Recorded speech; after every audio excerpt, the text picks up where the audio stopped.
I'm just cautious, right? I know I was being a bit glib earlier when I said, "Oh yeah, Starmer clearly big Poljo guy." Uh, with the Matsukato stuff, she says at the end of the most recent interview that I did with her, you don't just you don't do don't. The phrase she used was like, mission government is like smart economics. It's not dumb economics. Dumb economics is saying, yeah, there's a climate crisis, but we're going to water down the 28 billion a year that we're going to put into it. Dumb economics is saying not every child needs free school meals, because actually both of those things are like it's almost a no-brainer, right, in terms of the cost input for what you get out of it as a result. So at a very dramatic end of the scale, it's yeah, okay, 28 billion a year. That's a fuckload of money. That is a lot of money to be investing into the green transition, which will not just involve the building of offshore and onshore wind, will also involve pylons crisscrossing this country. It will mean connections to the national grid all over the place. It will mean deregulating the way in which that we connect. Like it's transformative. Miliband's in trouble over that, though. I bet he is. They're like, where are you going to put the pylons? Well, everywhere. On the golf course? Yeah. I don't think so. No, I need to do my screaming here. I can't hear it over the buzz of the pylons. You don't water down that pledge, because yes, it's a lot of money, but a lot of money pales into insignificance when part of an equation where the other side of it is the ecological collapse of the planet. The very limited. I can't remember the most recent estimate what it was for free school meals. I feel like it may even have been £1 billion. Maybe that was in London. I can't remember. But no, it's really not expensive. You're on the right track. Carry on. Not expensive to you with your middling to deep pockets, £1 billion. Well, I've been hanging out with Mandelson. and you go, okay, the educational and attainment benefits of a child not being hungry at school and therefore able to concentrate are significant. So we make the investment. Building a house, have the capital expenditure in order to build the housing. Yeah, okay, you could say it's going to be billions of pounds. It's compulsory purchase orders, and we're going to have to change the entire planning system. But the net benefit of having good quality, affordable housing sees improvement in education outcomes. It sees reduced crime outcomes. It sees better health outcomes. The net good for the economy, because what is an economy? It's people. It's almost immeasurable, right? You see the benefits of doing it, and instead of going, well, actually, we're going to maintain the Tory party's fiscal rules for the first 2 years of a Labour government. Instead of saying we're going to water down the £28 billion a year, you say, no, there is actually an economic orthodoxy in either tax and spend, which he's ruled out, in borrowing. He's also ruled that out. So what are you left with? Cutting. Where else do you get the money from to make those things? And actually, I think economically, but it's not just me saying this, by the way.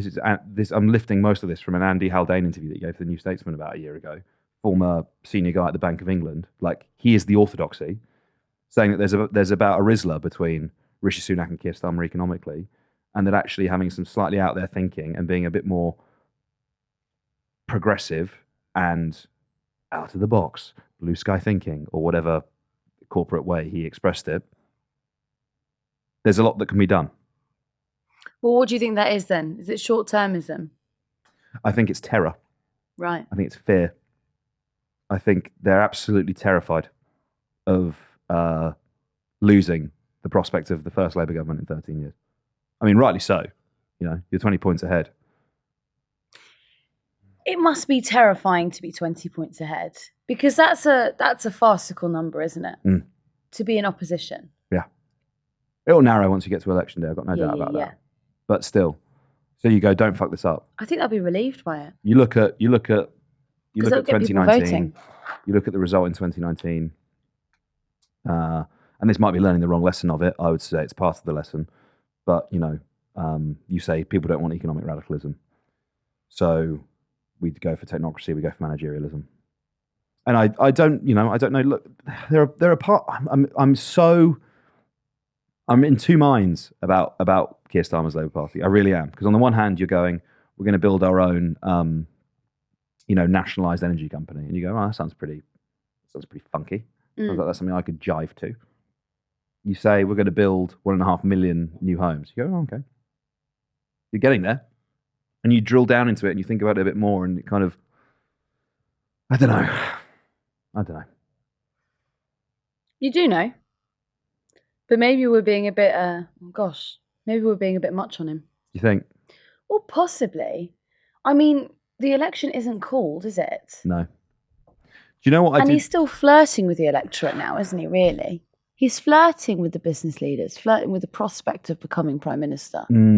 It would be a little bit weird if he... Okay.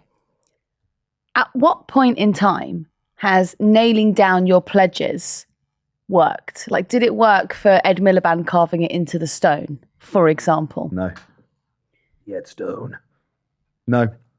And I think it's a bit of a trap as well, right? That you fall into. It's a tale as old as time where the right-wing press and the Tories say, well, you don't even have a plan. And then you come out with a plan. They're like, it's uncosted. And people think you're not credible.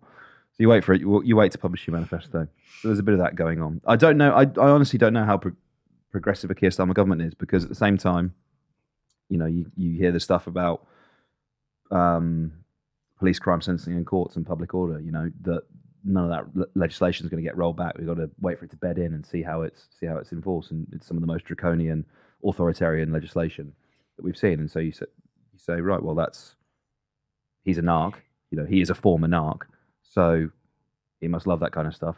No, but I'm trying to understand it from the perspective of someone who is actually running for government, right? Yeah. And would it be a good use of time, for example, while protest is key to a democracy, right? And I'm not denying that at all. It's important.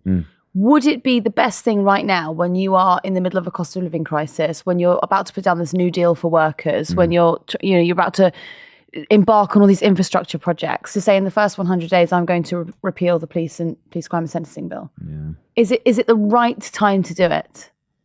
I'm not being a cuck. I'm just saying, from the lens of someone, if you were actually going to be prime minister, would that be a really good use of your first 100 days? Because it's not like you can just go, right, repeal, lick the stamp, here we go. It's got to go back to the Commons. They've got to chat about it. There's got to be debates, motions. It's got to go to the Lords. Just railroad it. Our Speaker, Lindsay Hoyle's got to turn up to work. There's a lot going on. No, there is. No, King's Speech it, railroad it through. Just fucking be done with it. Egregious invasion of civil liberties. Job done. Yeah. You got, hopefully, that's cuck behaviour, saying hopefully, a massive majority, and you'll be able to get through whatever legislative agenda you want. Do what the Americans do. Executive orders. Fucking build a guillotine. Get rid of Charles. Presidential system. Executive orders. New government. First day. Sign them away. Trump style. There's like half of your legislative agenda. Gone. Be rid of you. It's like Ollie Dugmore, the COVID skeptics, have finally all come together. We're one and the same. That's what they did. They brought in legislative power to